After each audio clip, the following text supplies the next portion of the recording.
you for being here at this press conference today. It shall be an extremely short press conference. I'll focus only on issues related to the elections, and I'll make a short statement, and then I'll take questions. So, Election Day, as you're all aware, was done in a manner that makes our entire country very proud. Guyanese across the 10 regions of Guyana have been able to openly, freely cast their votes in a peaceful manner, and every international observer group that has witnessed the polls in Guyana have concluded that the elections were peaceful and free and fair. The process, they concluded, was a transparent one. Although cumbersome in the count, but they recognize that that was because of the thoroughness of the process. The count was done openly and observed by the international and local observers, and it was done in the presence of the political agents from all the political parties, the polling agents. The statements of poll were all concluded and signed on to by the presiding officers and the polling agents for all the political parties. Those statements were immediately uploaded to GCOM's website and available to all Guyanese, unlike in the past. This was done all in a matter of hours. The process then continued. Using those statements of poll that were uploaded, the ROs and other GCOM officials, in the presence of all the political parties, tabulated the votes. They declared the results, and these declared results were signed on to by the parties' agents. Those results for all 10 regions are now in the public domain for all Guyanese to see. And we're just, maybe 2 days away from the conclusion of the elections. We didn't have to wait months and months and months to see those. So right now, everyone in Guyana has the declared results by the ROs, which are the official results by these ROs for all 10 regions. The tabulation of those results shows that the PPP Civic won a landslide in the 2025 elections.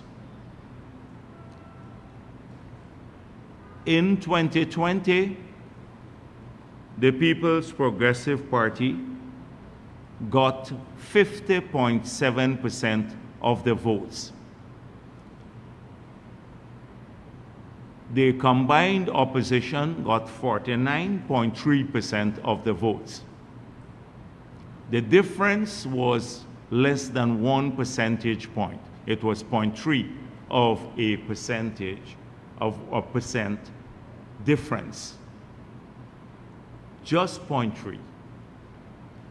In these elections, the PPP, based on the results on the GCOMS page, got 55.32% of the votes.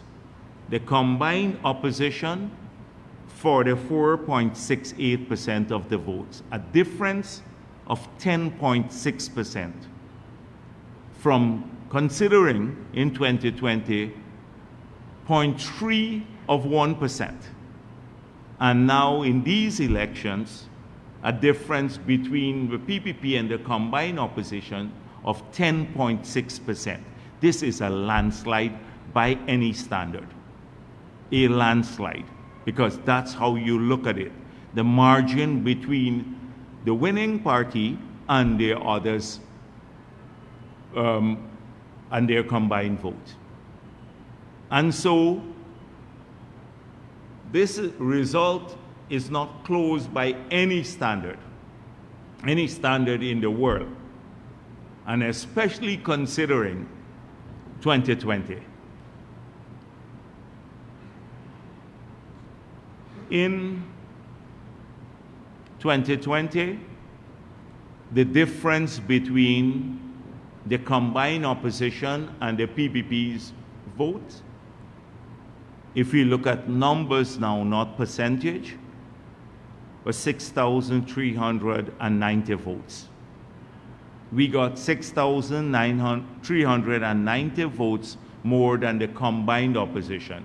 That is APNU and all the other parties at that time.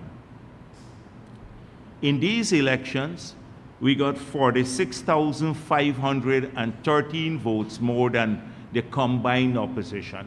APNU, WIN, and all the three other parties together. 46,513 votes more than them combined. That's a landslide. That's a landslide.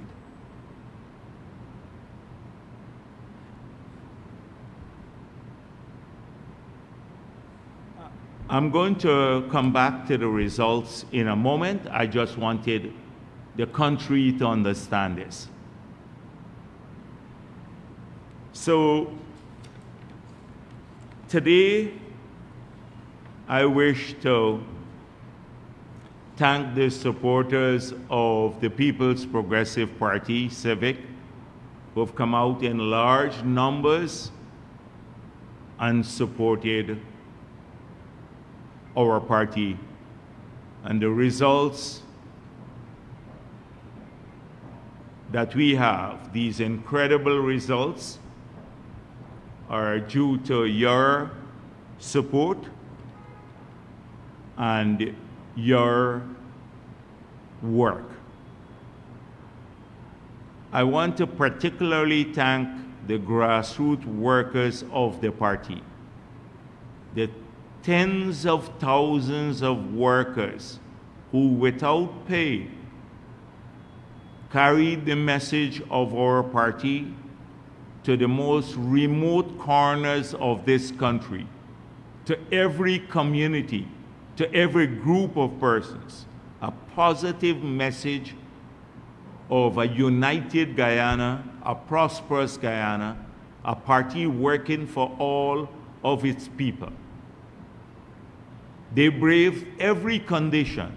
They work in friendly neighborhoods and neighborhoods that were not so friendly. But they were not deterred by any obstacle in their path. They carried that message. You saw them in the red T-shirts across Guyana going everywhere. And I want to, as General Secretary of the party, on behalf of the entire leadership of our party, thank those workers, the grassroots workers of this party. They made the difference in these elections. I want to thank the leaders of our party at every level who were in the field day and night, encouraging people, walking with them, setting up all of the arrangements that are so vital for a party to succeed in an elections. I want to also thank those responsible for logistics before the elections, during the elections, and after the elections. Because too often in a country, those people go unnoticed. So outside of the activists who were visibly seen on the streets carrying out the messages, coming to the rallies, the people who came to the rallies, there was an army of people who were working behind the scenes to bring people out to vote on election day, to cook the food to take to the polling agents. Many of them volunteered their vehicles to pick up people all day long. They were there as polling agents of the party. They stayed throughout the whole day. They stayed through the count. They followed the boxes. They ensured that the boxes were escorted safely to different places in the country where they should be. And today I want to also thank them for the work that they did to ensure this massive victory. On behalf of President Ali particularly, I wish to, outside of the People's Progressive Party, but on his behalf personally, I wish to thank all of them. The GCOM conducted these elections with a great deal of efficiency. There were lots of rumors before the elections about GCOM's capability.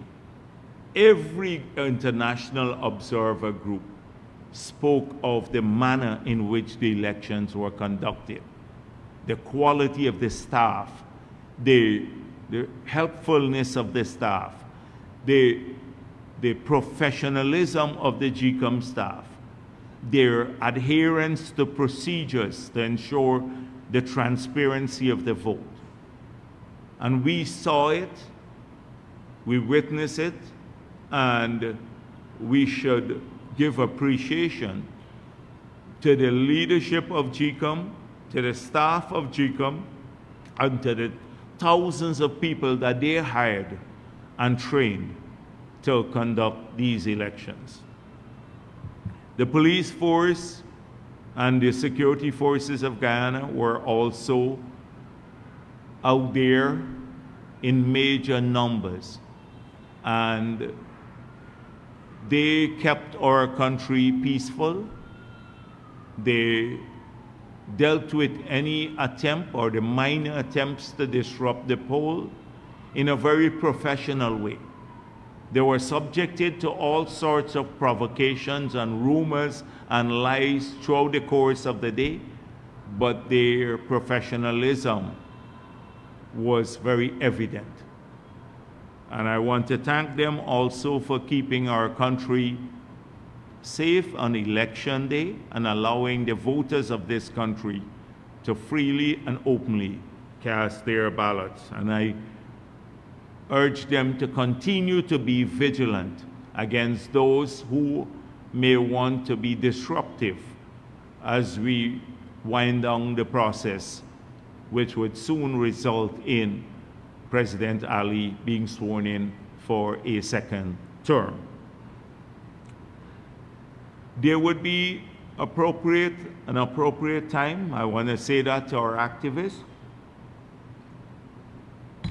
for the appreciation of their work to be properly celebrated. I know many of our supporters across Guyana, they're very excited and they want to celebrate, and they have a right to celebrate, and they must do so in a manner that is not triumphalist, because we're working for all of Guyana. But I don't see any harm in you celebrating the great outcome that your party has achieved. And so this brings me to the continued attempt by some not to want to accept the results of the elections and their infantile antics to delay the inevitable. So I saw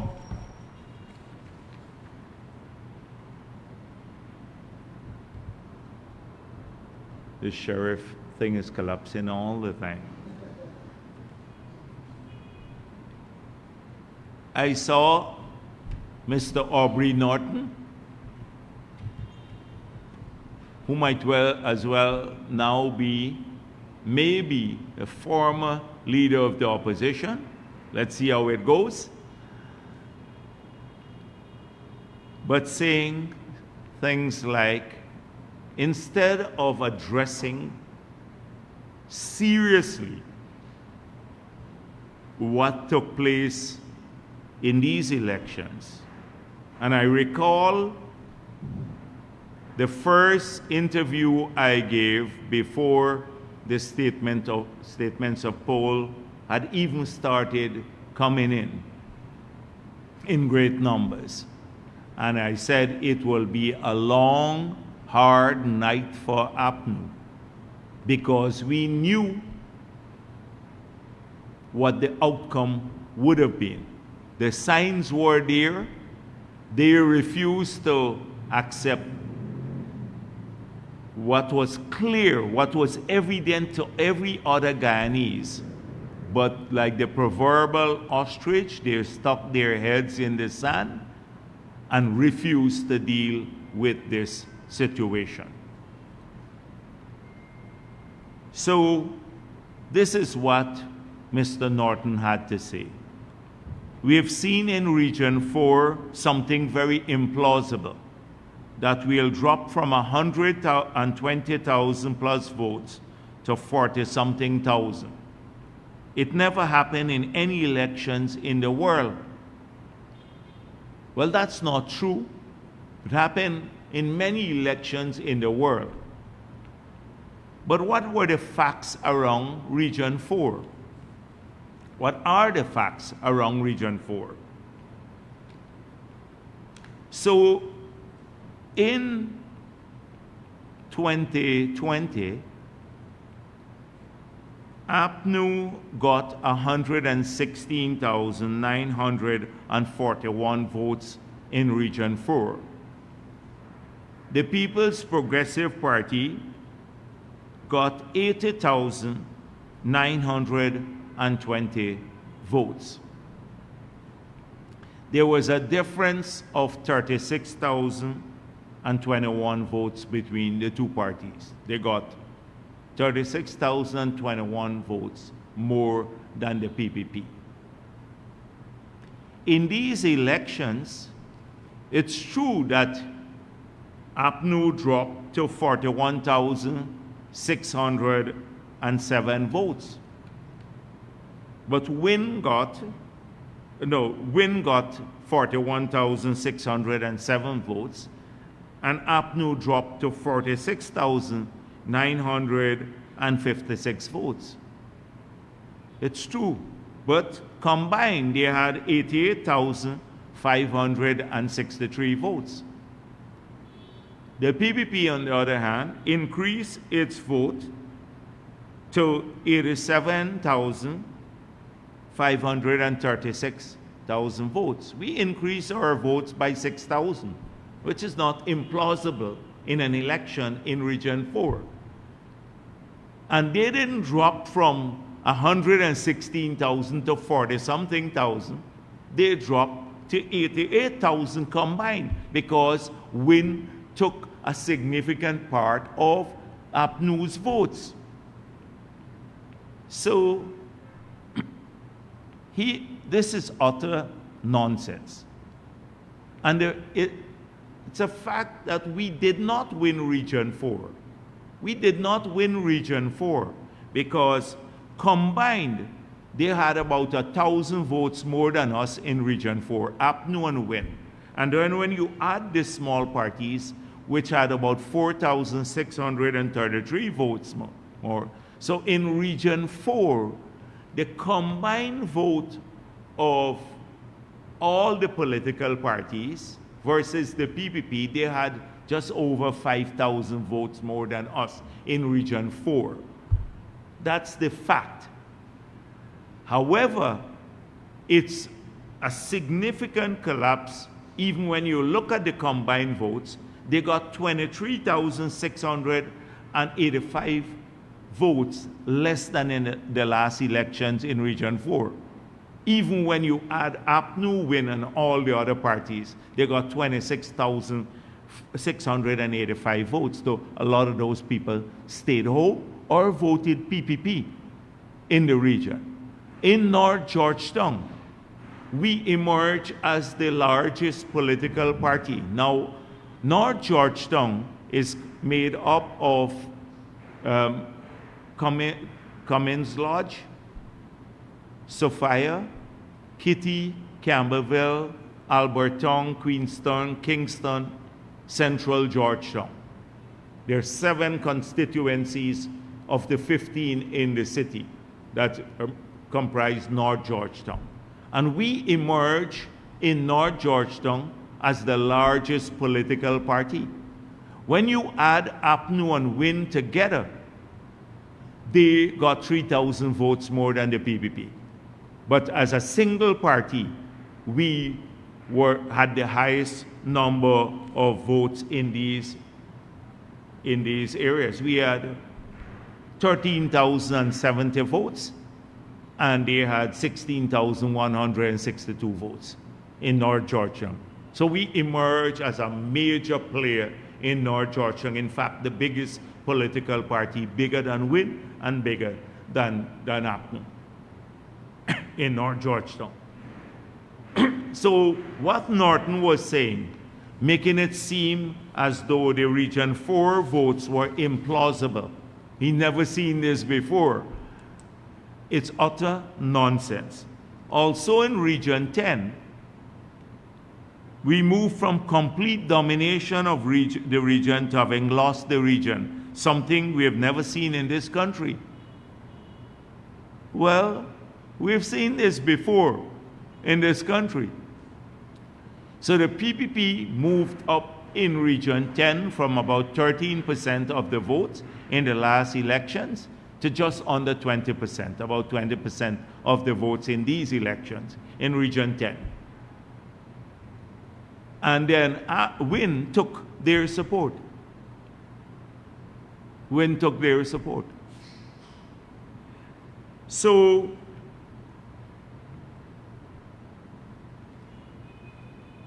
he said, we're going to challenge these results. So they've requested a recount in Region 4, parts of Region 4, that's ongoing now, and parts of Region 5.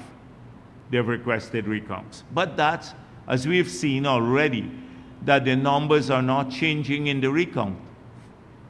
That because the process was so diligent, or that you're not going to have major changes. Maybe a couple of votes here or there. One was rejected. One was close to the cup and didn't get counted, but should be counted because the voter's intention is clear. That would change. But you're not going to see maybe a swing of more than maybe a few votes in the recount. That's not going to change the results. But it's the delay, the inevitable. And for him to come to the realization that the APNU had a failed political strategy. Failed political strategy. On the other hand, Azruddin Mohammed, so everything was propitious for him. They said this was a 3 months long political party. This was not 3 months. This was several years of working. This was the same man who did an interview with the enabling newspaper Stabroek News and said, people used to call me president from 2020. That I was born to be president. of Guyana, who had been going around for a very, very long time before these 3 months, misleading people, using his charity to try to build a base or an impression that he is generous and he is charitable. And he launched his party at the right time when there were lots of people who did not want to support APNU again, and they did not want to support the PPP. And they voted for him. He was the only other party that was not related to APNU AFC government, the coalition government, outside of the PPP. So he benefited significantly from that. That was one of the reasons for him taking votes from APNU. But by the next 5 years, because the elections are over, 2030, a lot of those people will have different considerations again. So that's one. Two, that there was a young generation of voters that were first-time voters. That's the internet generation that was living online, and they had this heavy online presence made up of lies through the Team Mohammed and a positive portrayal of Azruddin Mohammed that influenced a lot of young people, particularly across the country. But I'm going to tell you about the PPP supporters in a moment. So he benefited from that too. The young voters, first-time voters, who were internet related and very impressionable, who would not go and dig into the other side of his character, which is a criminal side of his character. The more solid voters, the APNU voters who voted PPP or who stayed home, they were unwilling to give their support back to APNU, but they were not going to give it to a criminal or a criminal entity. And that's a significant number if you look at the turnout in many APNU strongholds. They were not going to give. Those are the thinking voters who said, we're not going to give it to this criminal. He's bad news for our country. And we're not going to give it to APNU. We prefer to stay home. And then a significant part of that base too voted PPP when you look at the results of the elections. So he benefited from that. And then the money that camp doled out. So I saw him, this delusional gentleman, and you know he's very sad now because people think he's very happy. He's very sad because he was delusional. He said, I'm going to be president because I did a survey of 80,000 people and 65% said they're voting for me. I'll be president. You recall that? He actually said that. He started wearing the crown on his clothing. He imported the crown for his vehicles. You have to really seek medical help if you're in that state of mind. And that's why he would issue a statement like this. Imagine he goes, we have arrived at a critical, they gave him a piece of paper to read, and he read it on the air. We have arrived at a critical point in the history of our nation.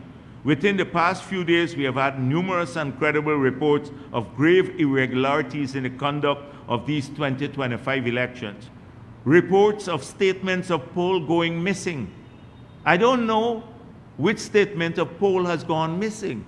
Not a single observer has said this.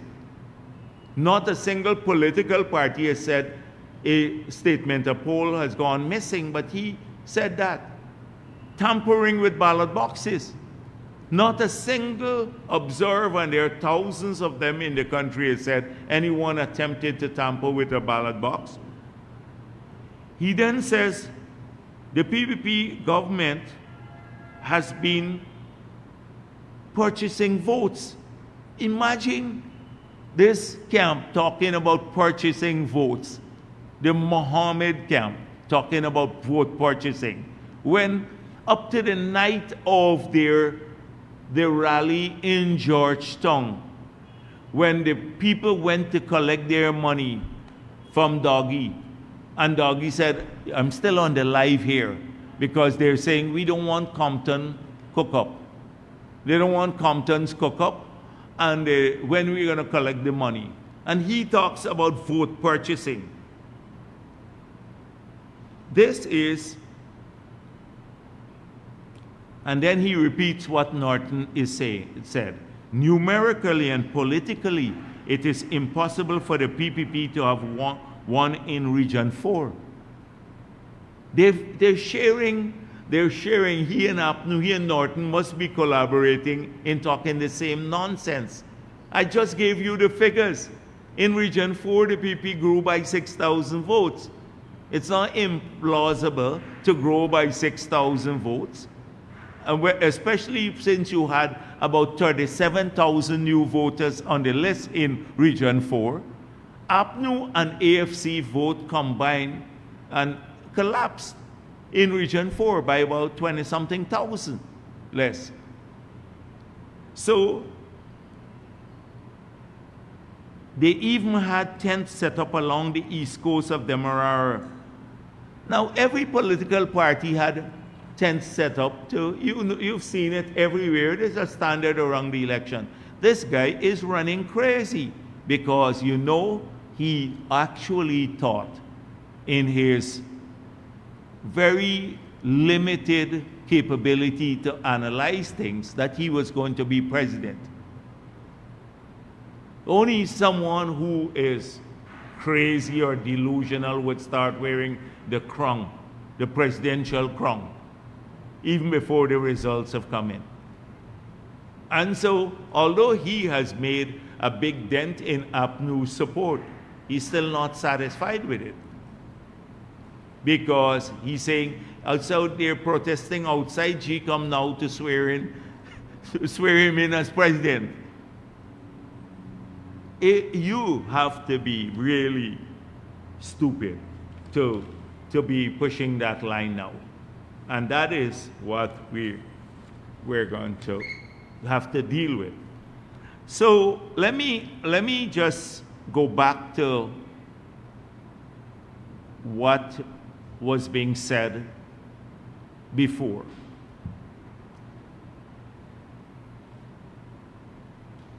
Let me play something for you. So on nomination day, because we've said this a million times everywhere, on nomination day, when we came out of presenting our list for the 2025 elections, our list of candidates, there were several media houses represented there. And many political parties gave interviews. And I was asked about the Mohammeds and him,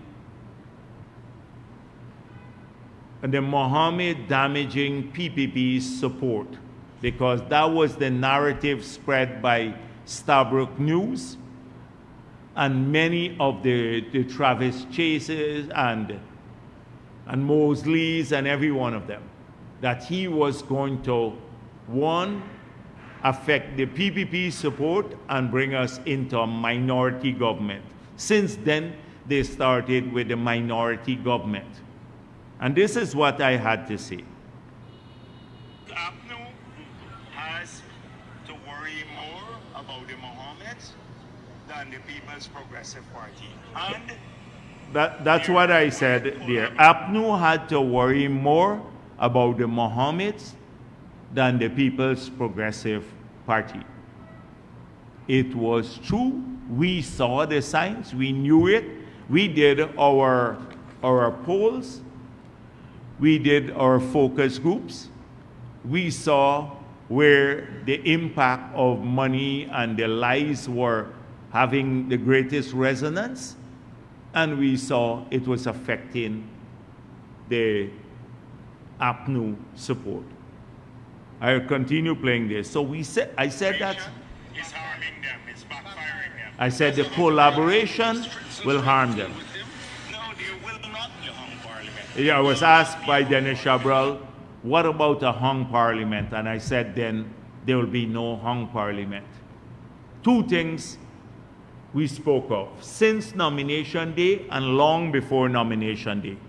We said that the quiet collaboration between APNU and WIN and the AFC and WIN will harm APNU disproportionately. We were right.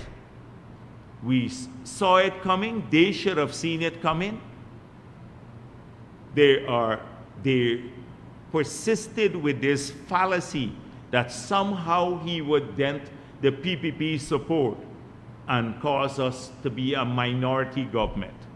They started pushing the minority government rhetoric early. They then came up with the fake polls. You remember just a couple of weeks ago, they published one in the Kaichor News. Some group of businessmen said they did the poll with UG students that showed that we were going to be a minority government. Then they brought a ton of the PPP haters on GlobeSpan, and they started carrying that rhetoric.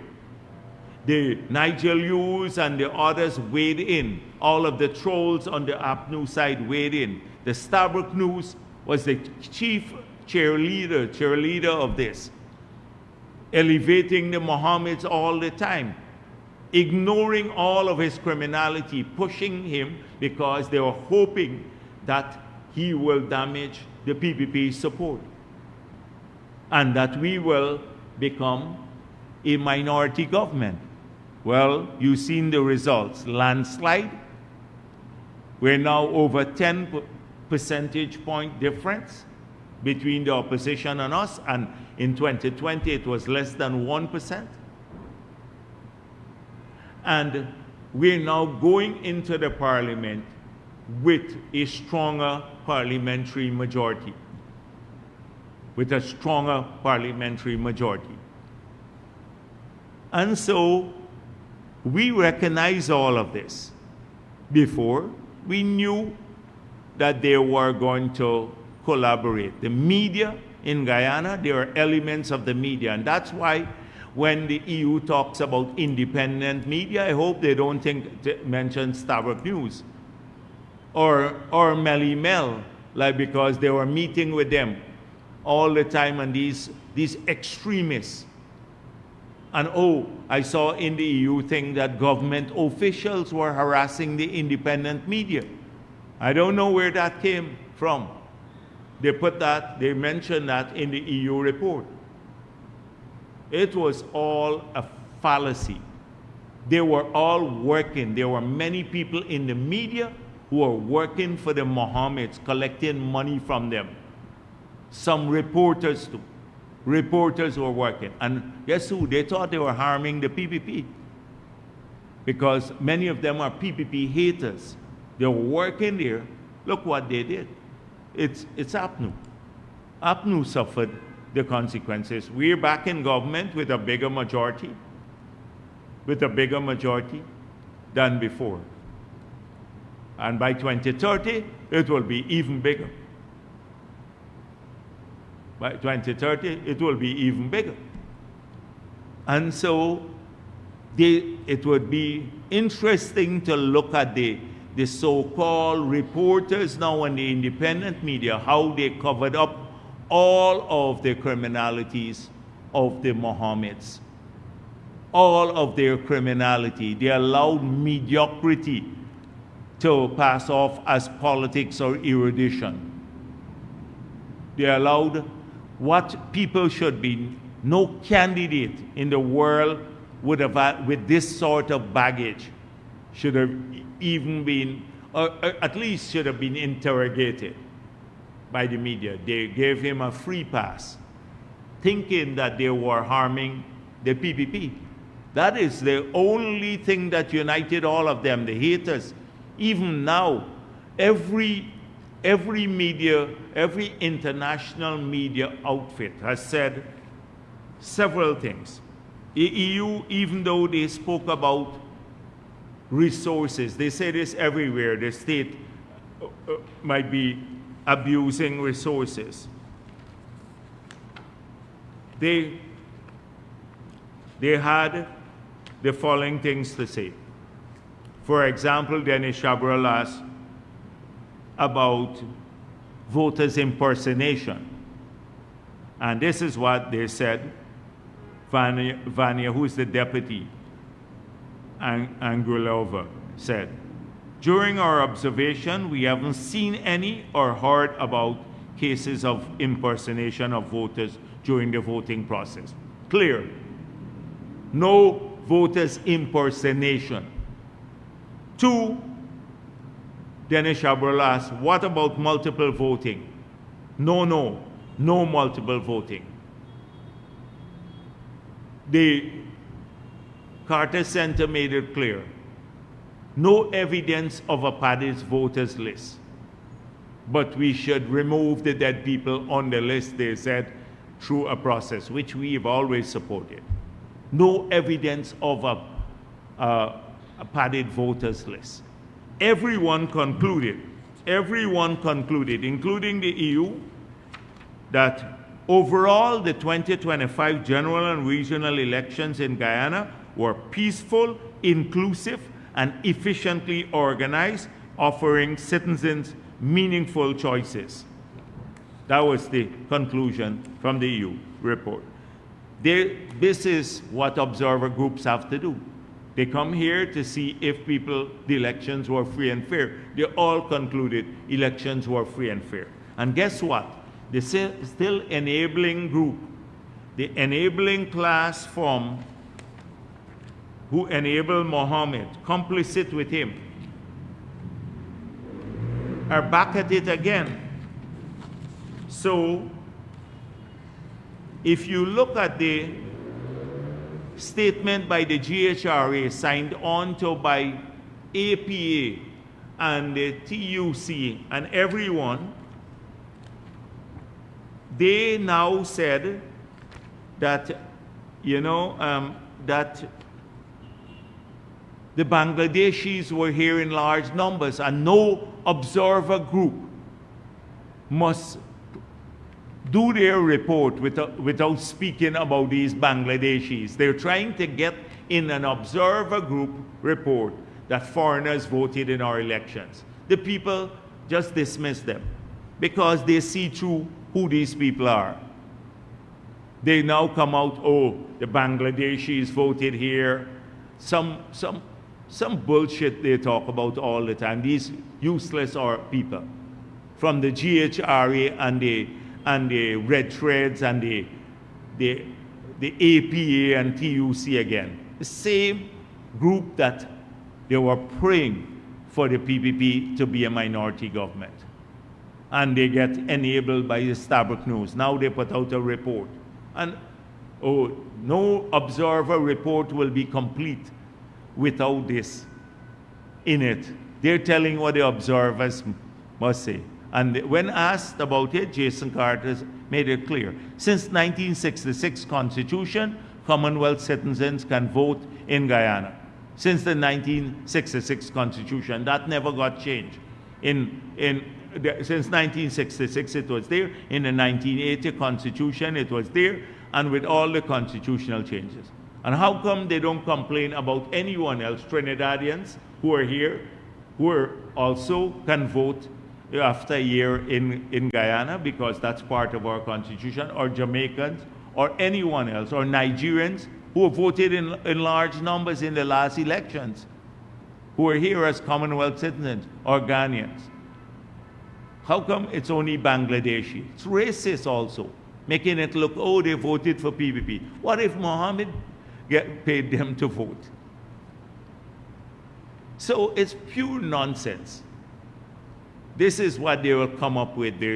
These sour, hostile people who enabled the Mohammeds. It was a collective effort. This was not a 3-month-long political party. Started a long time ago to save him from accountability. Well, no parliamentarian has immunity, and that is what I think he's worried about. President has immunity. That's why he wants to be sworn in now as president. He's protesting out there to be sworn in as president. He was wearing the crown. He imported the crown to put on his vehicle. He's hoping for immunity. No parliamentarian has immunity from fraud and electoral, and not electoral, but criminal behavior. So that doesn't give him what he wanted. This is it. And APNU just needs to really start. Norton, this is the guy who says he taught political science at the university.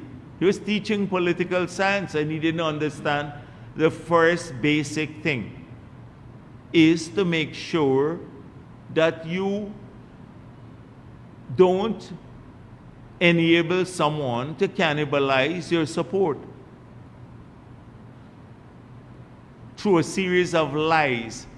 All of the APNU trolls who were cussing the PPP, APNU got them to support the Mohammeds because they were thinking that they were supporting a movement to bring us with a reduced majority in parliament into a minority government. So those were the people who had access to your base, the same trolls and the influencers who were supporting the Mohammeds, some of them were paid by the Mohammeds, and then others were, APNU and AFC said, please support him because he's going to help the PPP, bring down the PPP. Well, you have the results here today. You'd have many sleepless nights to take Burnham's party and reduce it to what it is today. The APNU. This is what Norton has done with his leadership. And he keeps saying, he's collaborating with them now in the opposition. I saw a couple of days he's having discussion with the other parties in the opposition. I don't know what discussion about. You just need to focus on getting back your supporters. And you need a long hours and days of introspection. We warned them publicly. We did. You heard it. You heard it for yourself. I played it for you. We said it over and over. I said it many, many times here because we saw what was happening. Anybody with a modicum of sense would have seen this happening. We said to many of them, you'll be replaced as opposition. We said that to the APNU people. Oh, they said, oh, you're all afraid. You're afraid. Well, here are the results. We've been watching this carefully. So, as I said before, thank you to everyone who supported the PPP. We'll continue to work for all of Guyana. The PPP won these elections with a landslide. Don't listen to these naysayers. All of them are trying to diminish the PPP's victory. Oh, we want a recount here. Somebody didn't smile at me nicely in the polling place. Somebody took away my crown from my suit or something like that I was wearing there. You're going to hear all sorts of stupid things like we heard before. But the results are clear, and this time the SOPs are in the hands of every Guyanese. You all have, every Guyanese. We don't have to get a torchlight to look for the SOPs any longer. We don't have to do that anymore in this country. Every single Guyanese now has access to those SOPs that are signed on to by all the political parties that witnessed the count in every polling place in this country. So that's how transparent this system is. So they're going to try to diminish our victory. Fact of the matter is the PPP has won these elections with a landslide and has gone now into parliament with an increased majority. And President Irfanali will be the president for the next 5 years. Thank you. Yes, please.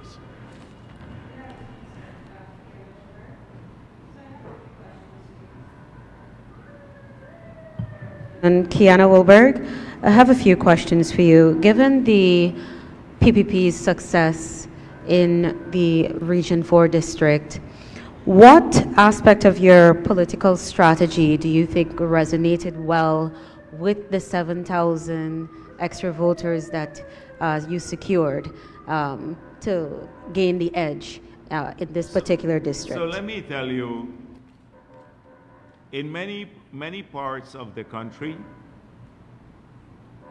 there are many Afro-Guyanese who came out and supported the PPP, as you can see from the results. In New Amsterdam, we emerged as the largest political party. In New Amsterdam, we got, as a single party, more votes than APNU, and we got more votes than WIN as a single political party. In many areas in Region 5, we emerged with a greater margin in Region 5 than we had in 2020. Many Afro-Guyanese there voted for the PPP too. And we had, as you are aware by now, I spoke of it, it's no secret. I want to thank these people too. I forgot about them. The hundreds of people who were manning in Freedom House the telephone lines and who worked in Freedom House here throughout the period. I want to thank them. And there was another group of very dedicated Guyanese who made 80,000 calls to people. And they talked to them. And a lot of those people said, we're going to be supportive of the PPP in many areas that are traditionally not being sympathetic to us. The numbers were unbelievably good. And I realize now what a lot of those people meant. A lot of them just decided their support to us meant they're not going to support APNU. They just stayed home. So some came out and actually did support, and others stayed home. I think this happened in South Georgetown, where we made lots of calls to people's homes. A lot of people said, yeah, we support it, we like what you're doing and stuff like that, but they did not come out to vote for us, but they did not give APNU or win their support. That's the group of Guyanese who you don't see them, and there are many Afro-Guyanese in that group too, and others came out. The Indo-Guyanese support was very, very strong, very, very strong, and in the Amerindian communities too, contrary to this belief that we're going to lose large numbers of Amerindian votes, we, in Region 1, we still won the region in a major way, but close to 60% of the votes. Our margin fell there a little bit. In Region 9, we increased our votes significantly from about 57% to 64, 65% in Region 9. That was a huge, we won about nearly 10,000 of the 15,000 votes there. That in Region 8, we increased from about 43% of the votes to about 49.8% of the votes, nearly 50% of the votes. So we increased in Region 8 too. In Region 7, we were just around the same. We had 38% of the votes. We have around the same, about 35 to 38 when the numbers are in. So contrary to the public belief that they were going to damage us in these regions, didn't happen, did not happen, because we were working the ground too. And there was this belief that they were making, in Region 10, I told you already, our support went up from 13% to 20%. In Region 4, it went up. In Region 5, it went up. So these were very, very favorable results for the People's Progressive Party. And we managed even Region 6. In spite of the high rate of migration in Region 6, we managed to get around the 41,000 votes back that we got in the last elections. And you had a high rate of migration out of Region 6 in the first few years, mainly in PPP support areas. We found a lot of the homes were empty, etc. So overall, was good. I lost track. I haven't slept for days, so I lost track of your question again. No problem. I What was was it? asking you, what aspect of your political strategy do you think really resonated with the voter? Because we carried a positive message, bringing our people together. We're the only party that was not engaged in divisive rhetoric. APNU was engaged totally in that, immersed in that. Win was playing the victim, doling out money, preying on young people. Young people, that was all they were doing. They didn't outline a clear strategy. People liked the fact that we outlined a plan to work for all Guyana, that we had a clear, defined, sustainable plan. They liked the fact that we had capable leadership. They know from tomorrow or from today, we're working back that they can trust capable leadership. You don't have to take chances with a person who can't read a slip of paper, and much less, and that's a sad thing in our parliament, but it will be fun, but it's sad in the parliament to watch some of the flotsams that will float in there. But it would be an interesting parliament. I think I'm going to go more often. So people like that. People like that about us, and they also like the fact that we are a party that delivers on its promises. And that, I attribute the electoral success to that. And then good ground organization. A political party runs on how well it, not just campaigns, but its ground logistics, how well it can put that together. And we had, as I said before, thousands of ordinary people contributing to the campaign, from making calls, taking calls, preparing the documents, preparing food, walking around, sharing the flyers, all of that sort of thing. We were cohesive, happy unit. People saw that in our faces when we campaigned. We're not sour like some of the other parties. Second question. One of the things that I believe has surprised many citizens, observers, it has to do with the extent to which the APNU, the PNC-led APNU, was hammered in the elections. Some people expected that it would have returned as the main opposition at the very least, but the extent to which they've been battered has been eye-opening.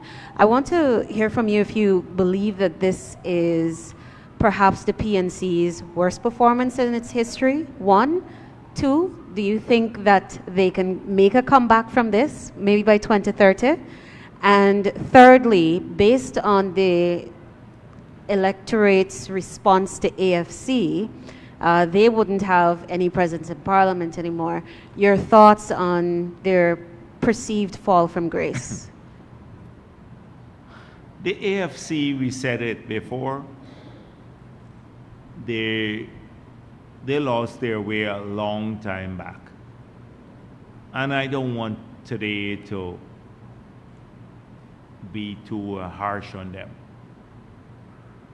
And the PNC now has to go back to the drawing table, and they have to decide whether they would, their hatred of the PPP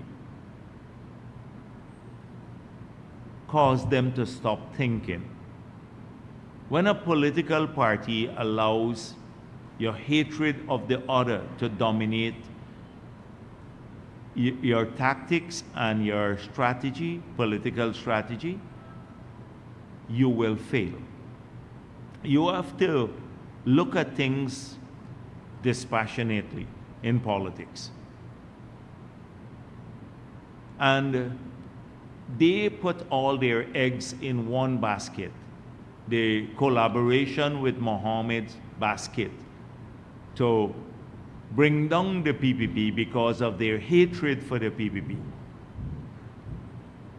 And that led to their undoing.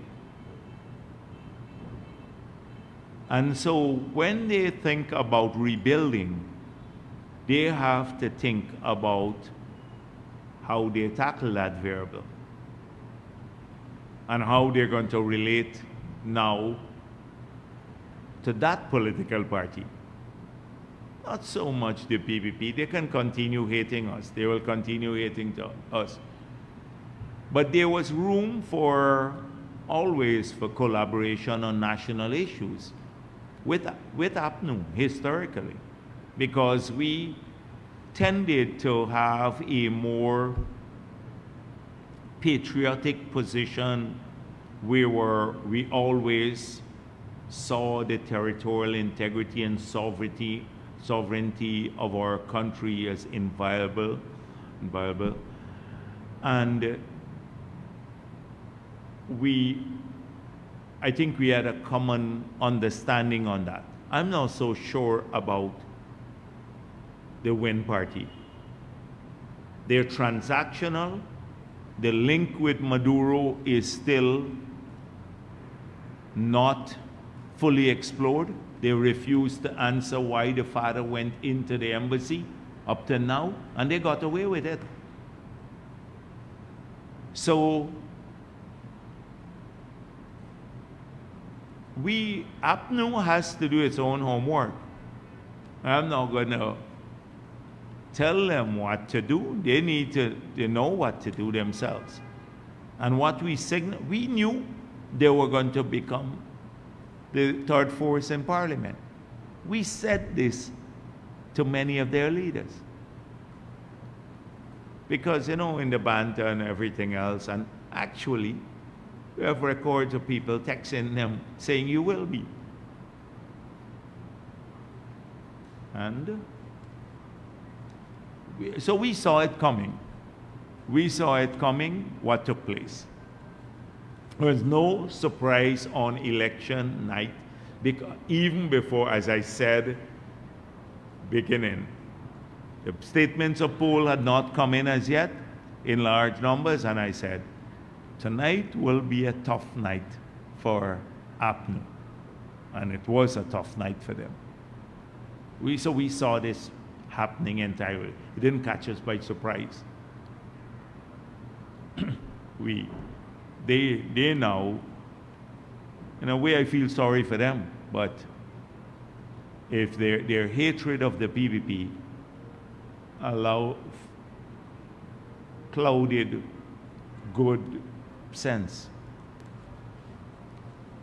I know you've said on the campaign trail, Mr. Norton is a friend of yours. No, sarcastically, I'm aware, but... he spent more time.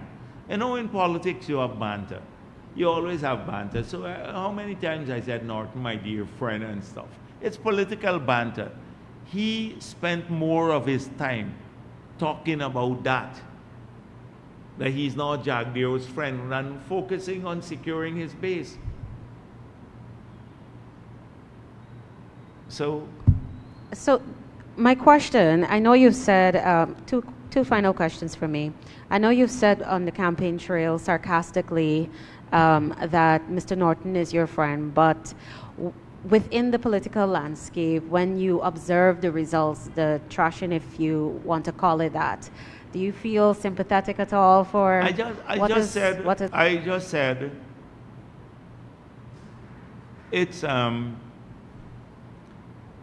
it's a sad day for the PNC. It's a very sad day for the PNC. And I'm sure that the people who came to the PPP must now be saying, thank God, all of the people who were vilified, because they're now with a party that has won an increased majority in the parliament and that will be in office for the next 5 years, and a party that is bringing Guyana together, that will work for all Guyanese. Has the PPP wrapped his mind yet around now engaging the Win Party as the main opposition force on national issues? And how do you perceive that changing the dynamics of the parliamentary discourse? That's one. Two, and now you have a main opposition sitting at the helm is a U.S. sanctioned businessman who's facing several charges. Is the party concerned about what that will do to the parliamentary landscape? Do you see any implications? So one thing is clear, is that Parliament will be very interesting. And we are a seasoned political party. We will address when the Parliament is put together and we see the configuration of the Parliament, we will decide on our strategy at that time. Right now, President Ali has to be sworn in, and Parliament will be convened sometime in the future, and we'll address that matter at that time. But the point that I made before still stands, that if any individual feels that a parliamentary position will cause them to avoid accountability for criminal acts, then that parliamentarian is suffering from a severe case of delusion. First of all, our parliament doesn't offer, as I said before, immunity to parliamentarians from criminal acts. And two, that a lot of what had to be put on hold because of the campaign, evidence of criminality because of the campaign and the feeling that if you pursue individuals for their criminal acts who are running for office, it would be seen as victimization by the state or the ruling party. That no longer applies. The elections are over. And so, the evidence of criminal behavior will now have to be presented to the right fora, which are our courts and everything else, where they and our tax authorities, so that they can continue to do their work professionally and diligently, and without fear of any criticism that they are treating people preferentially. So I'm sure Azruddin Mohammed wouldn't want preferential treatment from the police, because as opposition leader you have to have, if he decides he wants to go for that, you have to have equality before the law. I remember as opposition leader, and I'm not saying he will be, but if he decides that, that's their decision to make. Soku came to my office. You remember they arrested Roger Luncheon?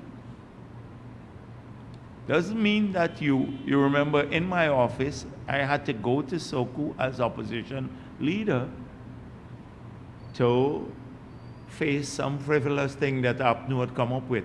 They didn't even add anything to ask me much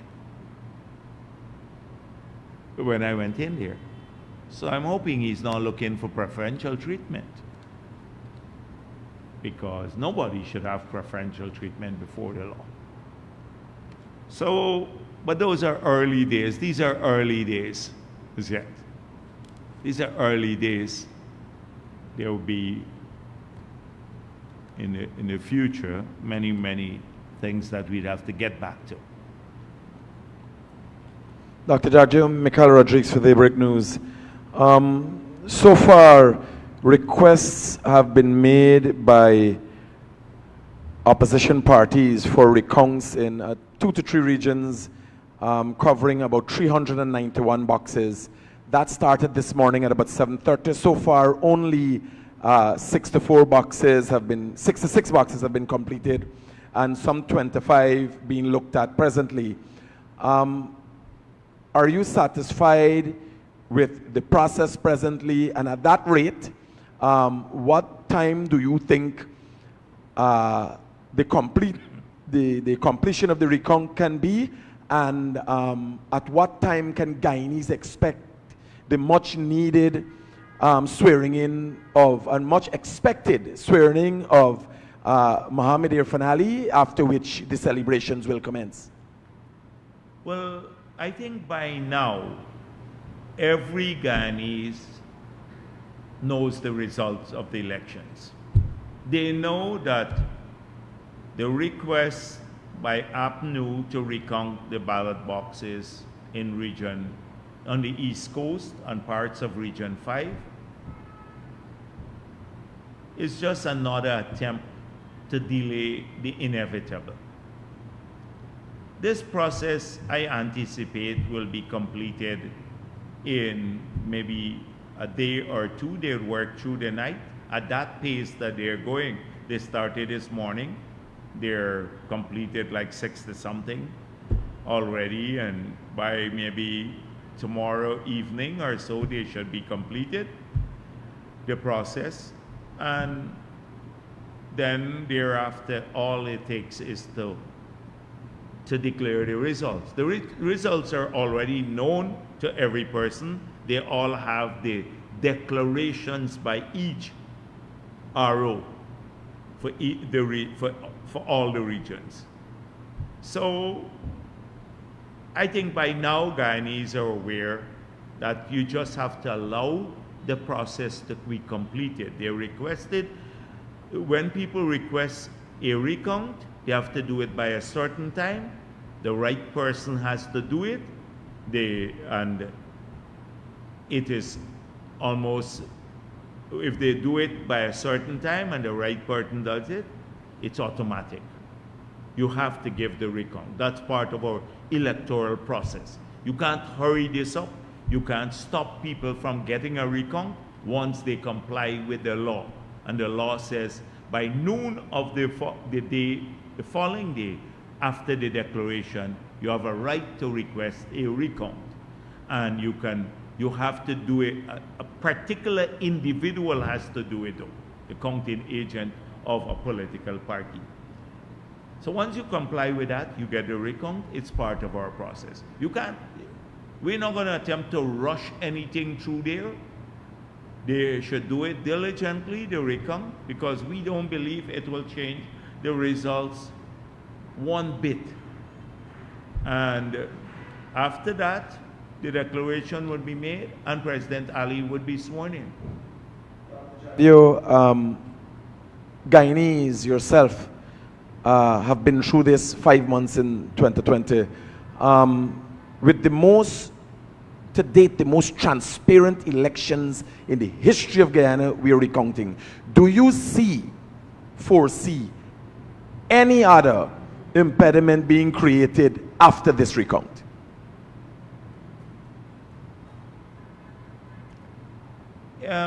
The thing is that, okay, after the recount,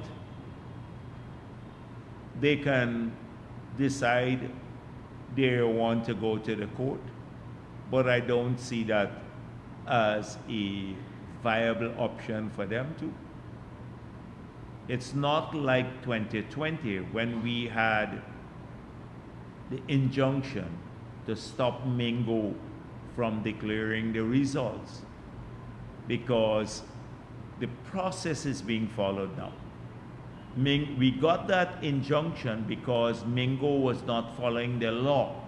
The law said that you had to use the SOPs as the basis on which to do the tabulation. He was using a spreadsheet. In these elections, the SOPs are known to every Guyanese. They were used to do the tabulation and the final declaration at the regional level. So the law has been followed fully.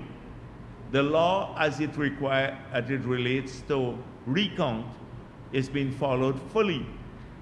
So when you go to the court, what are you going to say?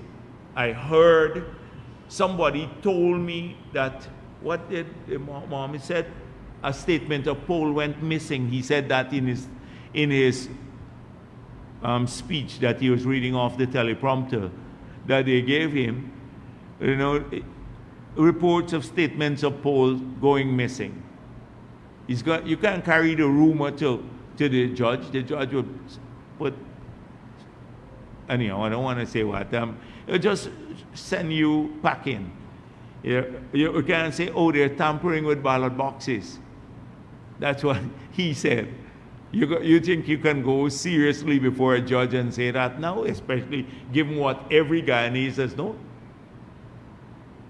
You're going to be able to say that sort of thing. Oh, there were some tents outside polling places around the country. Now, everybody in the history of Guyana have always seen these tents. Political parties put up their tents 200 yards away to make sure that they can tick off who goes in to vote, so then they can, in their area, they can run down the others, try to get them out to vote, etc. It's a normal thing in our election. They had tents.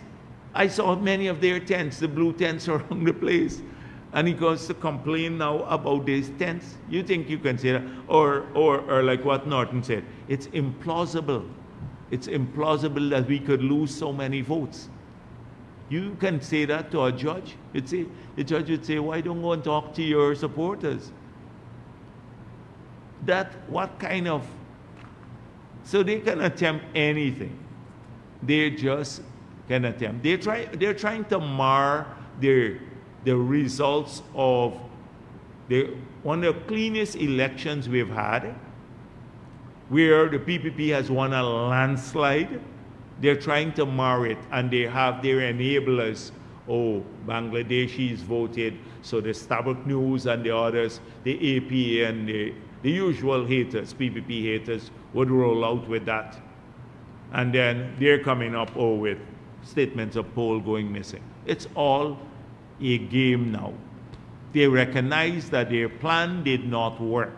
The plan did not work to bring the PPP below 50% in the parliament. That was the collective plan of APNU, WIN, AFC, and many media houses and reporters and influencers and enablers all together. They're working for one objective. They failed. They failed miserably to do that.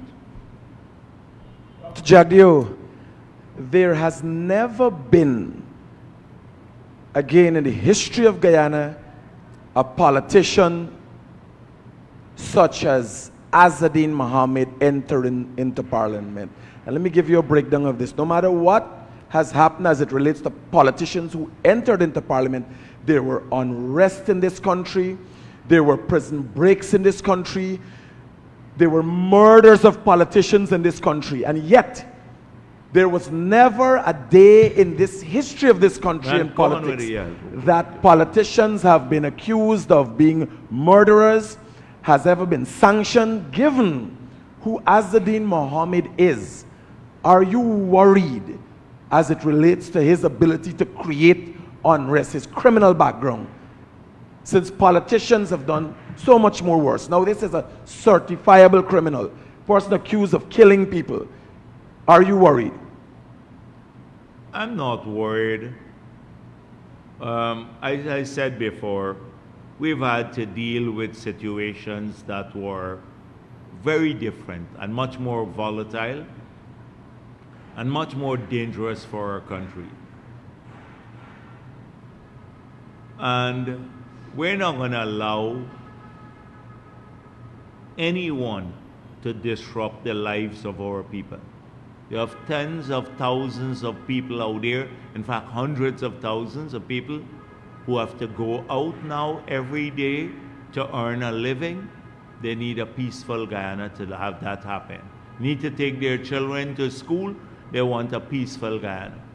They want to make sure that they can go out and enjoy leisure activity peacefully, safely, and we're taking that responsibility as a government seriously. Everybody wants free and fair elections. They want the rules of the game to be clear. The rules of the game were clear. People had a fair chance to contest. The results are known. Whether they supported the PPP or APNU or wherever else, they want to continue their lives. The people have spoken. The electorate has spoken. Now, another 5 years, they will get a chance to speak again, the electorate.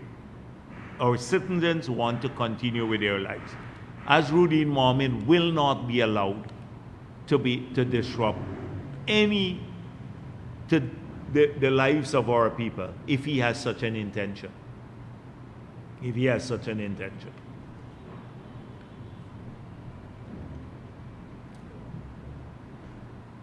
Joe Biden, CN News.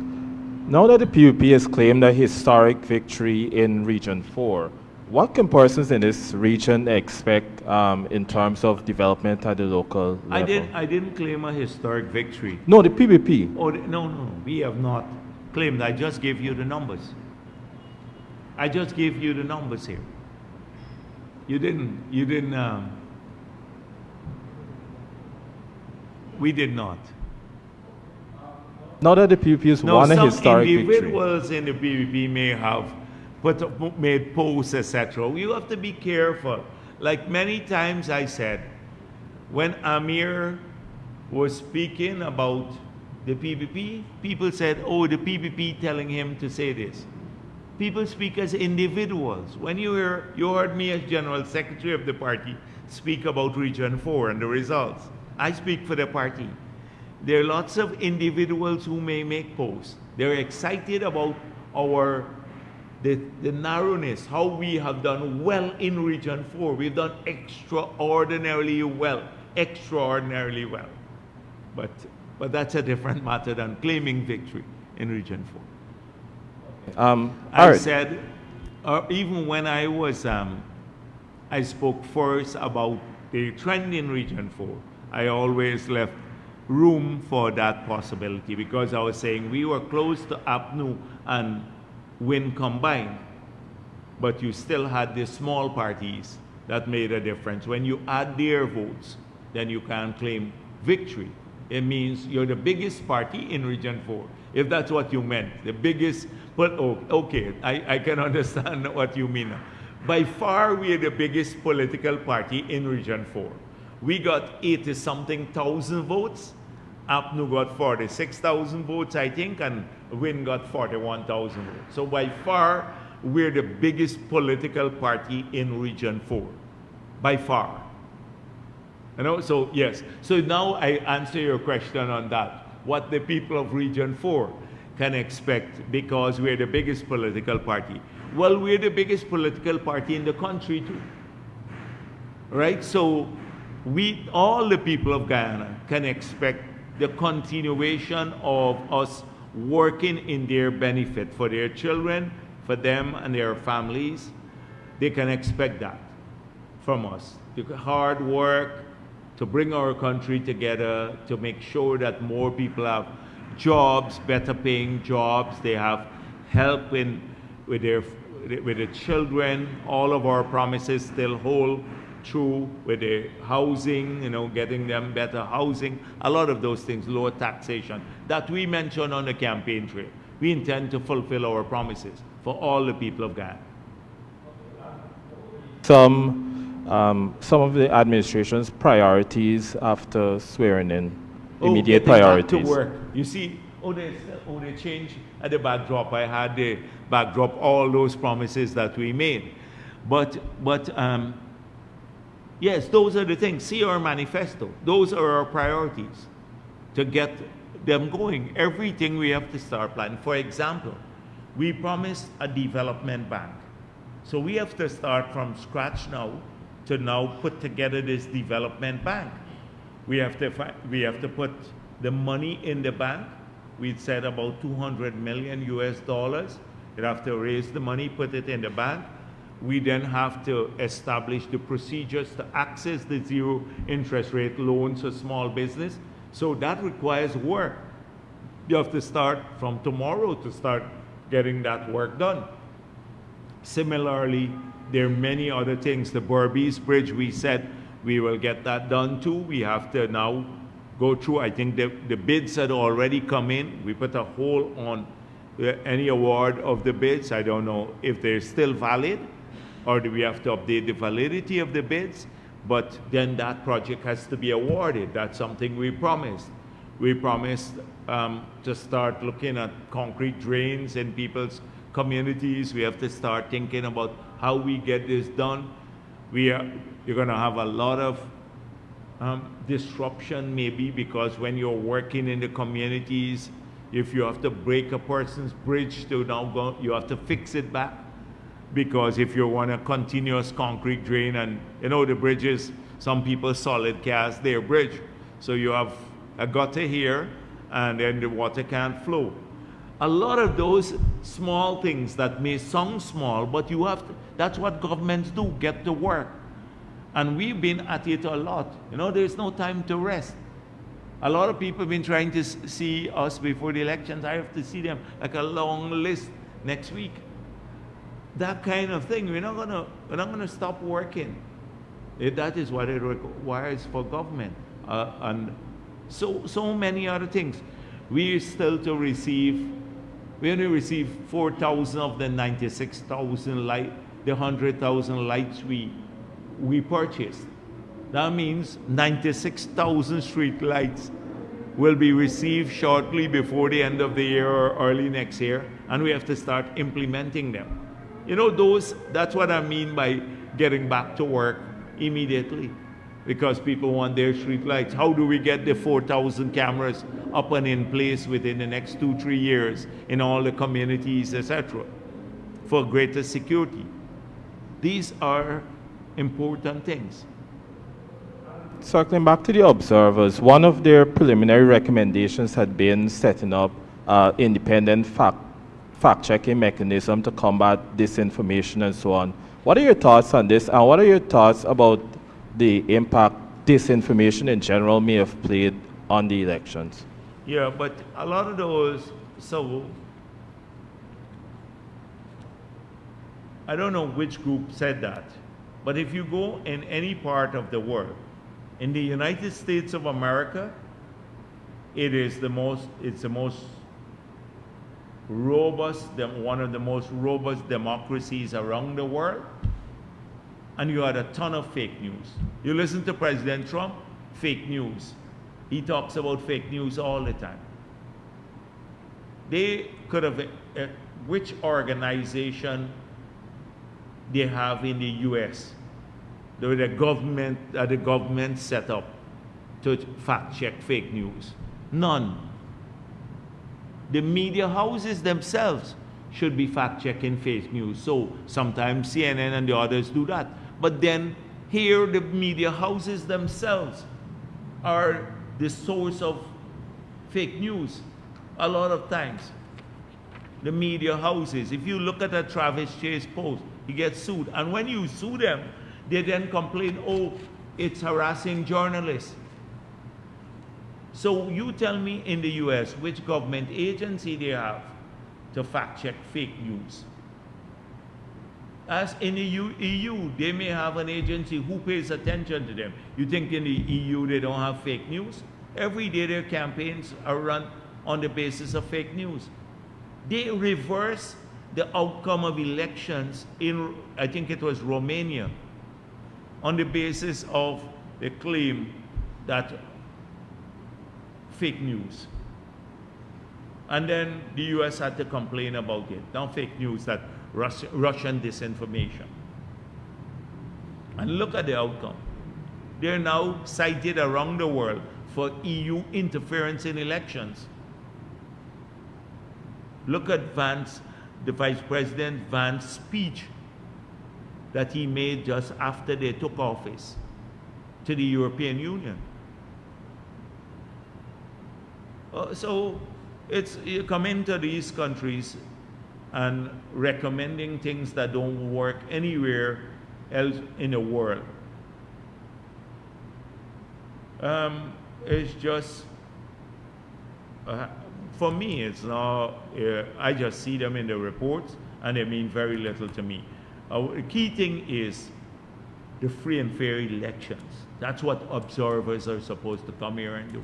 And I've been on record already as saying, I would urge President Ali more to open schools and hospitals right up to election day that they don't like, because that's what you campaign on. I wish APNU did that in the 5 years they were there.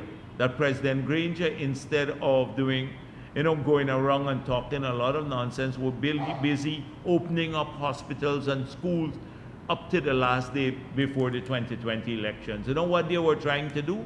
They were trying to steal the elections. They were trying to avoid going to elections. They were trying to create a constitutional crisis with the CCJ.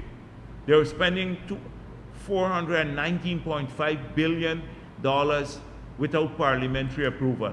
They were using their funds from the Ministry of Natural Resources to buy green shirts and put up billboards for APNU in that period. We didn't do those things. So we're not going to be defensive on those matters.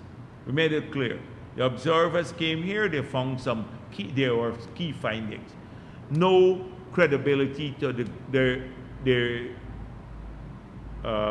electoral role being padded. 2, no credibility to foreigners voting in our last elections. Everyone who voted was eligible to vote. The Bangladeshis who may have voted, I don't even know who they are, they may have voted, but they're Commonwealth citizens, as they have a right to vote as in our Constitution. They found that elections were free, fair, efficiently managed. Those are the key findings for any electoral mission and observation mission. So that's how I see it. Good afternoon, Trina Williams, Guyana Chronicle. You talked earlier about the allegations of financial inducements. Mr. Norton, earlier this week, when he talked about the trashing that APNU received in one of its stronghold, Linden, said that the voters were also swayed by money. I had also raised Did he say that? Well, then why doesn't say it publicly? He said it publicly, the voters were swayed in Linden by money. Well, I'm happy he said it. So they should ask him, who paid the money? Because it couldn't be People's Progressive Party. Because our votes grew from 13% to 19-20%. So he was talking about the PPP when he made that but statement. He needs to say it clearly. Why does he say Azruddin Mohammed or the team Mohammed paid people in Linden to vote for them? He needs to come out openly. This is the issue, that they're unwilling to criticize him forcefully with all the wrongdoings and the criminal behavior, because it's either one of two things, that he was funding these political parties through illicit money, or two, they don't have the, I was going to say something else, but they don't have that to call him out. Yeah, I'll continue with my question. I had also raised this with you on election day that there were reports of WIN activists offering voters money. Based on this, do you see this as a broader issue that requires stricter oversight in future elections? Yeah, I think so. But as was pointed out, when you have a guy who is accused of murder, smuggling cocaine, smuggling gold, false declaration, torture of people, all of that, I don't think buying votes is a major, that's a major issue when you see these big transgressions. It is a problem, and I think we should deal with it. But if you can smuggle gold with all the attendant risks and do these other things that I don't think that buying votes he'd be deterred from doing that. It's well-oiled criminal mindset. My substantive question, during the campaign, your party placed strong emphasis on appealing to young voters, especially first-time voters. Now that the election has concluded, as General Secretary, do you believe your campaign succeeded in genuinely connecting with this demographic and translating that support into votes? So the key thing, we recognize that the outsized media influence, online media influence on the young voters could have caused problems among young voters in PPP strongholds. We recognize that. And so we focus heavily on those young voters too, to give them an alternate viewpoint, because they were captured, a lot of young voters in the Apnu base and other places, captured by this constant online presence from the Team Mohammed, a deadly cocktail of lies and claims of persecution.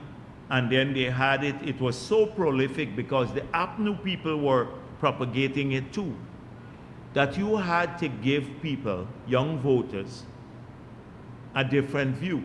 And they got it based on our interactions on the ground. And when they came to our rally, we mobilized them to come out heavily to the rallies. And they got, for first time, or the public meetings, they heard a different side of the story. And the moment they heard that different side, they saw this Team Mohammed in its true form, what it was all about.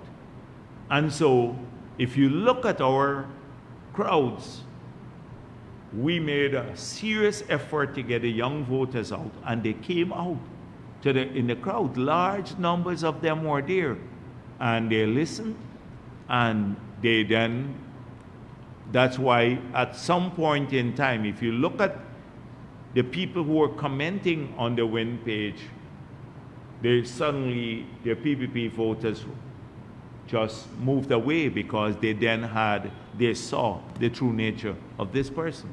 Apnu didn't do that.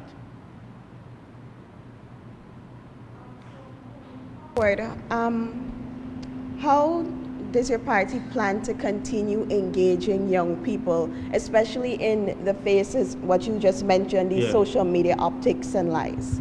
So you have to use social media, but we're trying to get the young person to focus on their own lives and to develop an awareness of this situation where they would be bombarded by a ton of information, and they have to navigate choices. And you do that by education, more education. So we made it clear, unlimited number of scholarships. We made it clear we want to give people more skills. So if you educate the young voter, if you get them caught up in a virtuous cycle now of education, good paying job, getting a house lot, building a home, starting a family, buying a vehicle, recreation in their communities, good citizen through the civic education. That is, they would have getting the churches and the temples and the mosques to work with them, creating a new value system. Then our young people could have productive lives. That's the virtuous circle that we're trying to create and suck people into. APNU is not doing that. They're trying to take you into a vicious circle of racism and, you're victims. And when they're saying basically, be short term, collect 100,000 or 50,000, collect a slasher, and then vote for me. Nothing beyond that. There's, how many people they paid in a lot of the Amerindian communities elsewhere? They gave them large sums of money to influence others, just handed money to them. Up to 2 days ago, a man said to me, one of the guys collected $5 million for them for his community. I don't know if he paid out all, but he went around giving money to people like $10,000 each and stuff. And those people will have the most to lose, because after the 10,000 goes, just assuming he had won. He didn't win, but just assume they would have had the most to lose. So thank you very much. Thank you for being here.